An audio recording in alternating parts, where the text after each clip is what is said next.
तस्वीर में दिख रही ये पिता पुत्र की जोड़ी काफी चर्चित है। अयोध्या से लेकर काशी तक मंदिर मस्जिद विवाद में ये दोनों अहम भूमिका में नजर आए।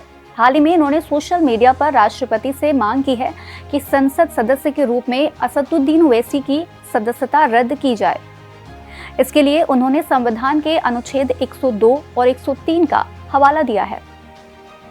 लेकिन सदन में आखिर ऐसा क्या हुआ था जिसके बाद वकील ओवैसी की सदस्यता को रद्द करने की मांग करने लगे? क्या वरिष्ठ वकील की मांग के बाद ओवैसी की सदस्यता निरस्त हो जाएगी?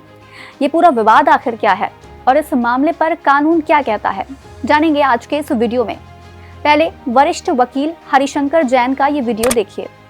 कल 18वीं लोकसभा के नवनिर्वाचित सदस्यों ने शपथ लिया। हैदराबाद से निर्वाचित असदुद्दीन ओवैसी साहब ने भी कल शपथ लिया और शपथ लेने के ठीक बाद उसी स्टेज से उन्होंने जय फिलिस्तीन का नारा लगाया। जय फिलिस्तीन का नारा उस मंच से लगाना यह साबित करता है कि वो कहीं ना कहीं से विदेशी शक्तियों से मिले हुए हैं और उस राज्य के प्रति उनका समन्वय है, उनका झुकाव है। भारतीय संविधान के अनुच्छेद 102 में साफ लिखा है कि जो व्यक्ति इन एलिजेंस और एडियरेंस जो फॉरेन स्टेट होगा वो अयोग्य माना जाएगा, डिस्क्वालीफाई माना जाएगा। और ये बहुत सीरियस मामला है, पूरे देश को झकझोर कर रख दिया है, क्योंकि यहाँ का एक सांसद किसी विदेशी शक्तियों से मिला हो, उनके प्रति उनकी श्रद्धा हो, ये बात यहाँ बर्दाश्त नहीं हो सकती है। और इसीलिए आर्टिकल 102 बनाया गया है कि ऐसे लोग यहाँ सांसद नहीं हो सकते, उसके डिस्क्वालीफाई। कल मैंने राष्ट्रपति महोदया को एक याचिका दायर की है उनके समक्ष, और उसमें साफ साफ लिखा है कि आर्टिकल 102 के तहत ओवैसी जी को डिस्क्वालीफाई किया जाए और उसके लिए 103 में मामला इलेक्शन कमीशन को भेजा जाए, उनकी रिपोर्ट मंगाई जाए।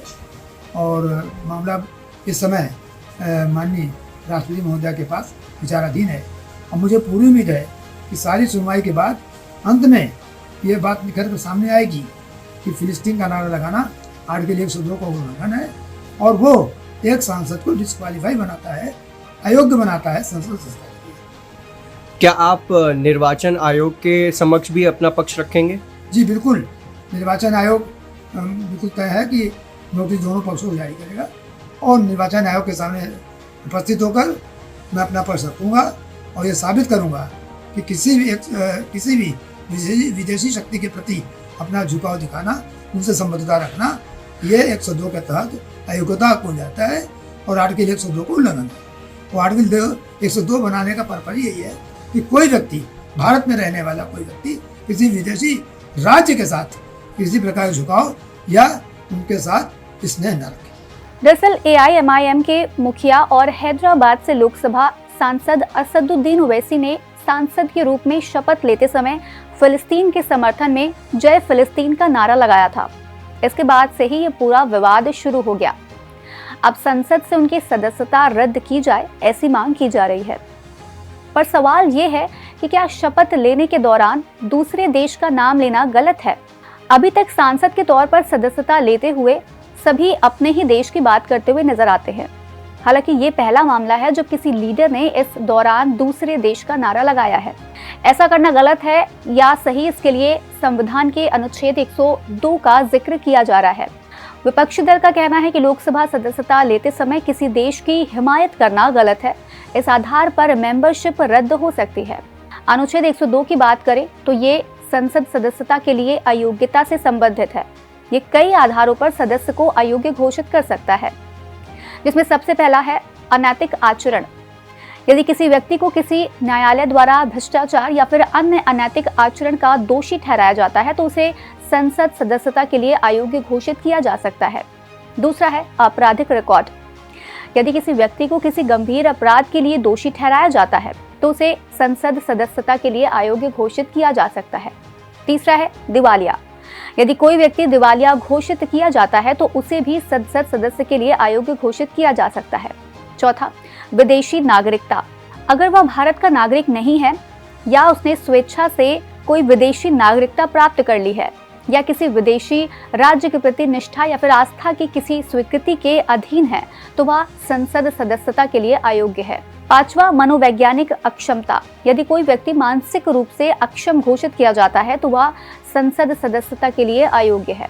वही संविधान के अनुच्छेद 103 में बताया गया है कि यदि अनुच्छेद 102 के तहत कोई अयोग्य पाया जाता है तो उस सांसद की सदस्यता पर अंतिम फैसला राष्ट्रपति लेंगे। बस संविधान के इसी नियम को लेकर भाजपा और कई वकील ओवैसी की सदस्यता रद्द करने की मांग कर रहे हैं। अब चलते चलते कुछ अन्य कारणों पर भी नजर डाल देते हैं जिससे सदस्यता निरस्त हो सकती है। जैसे कि अगर कोई सदस्य संसद के दोनों सदनों के लिए चुना जाता है तो उसे किसी एक सदन की सदस्यता से इस्तीफा देना होता है। ऐसा ना करने पर संसद सदस्यता छिन जाएगी। किसी भी सदन का मेंबर अगर लगातार 60 दिनों तक बिना बताए अनुपस्थित रहे तो उसकी सीट खाली मान ली जाती है।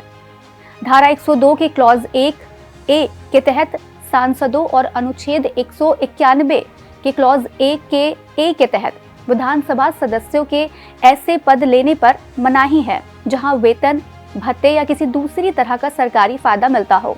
इसके अलावा अनुच्छेद 102 के तहत दल बदल पर भी सदस्यता छिन सकती है।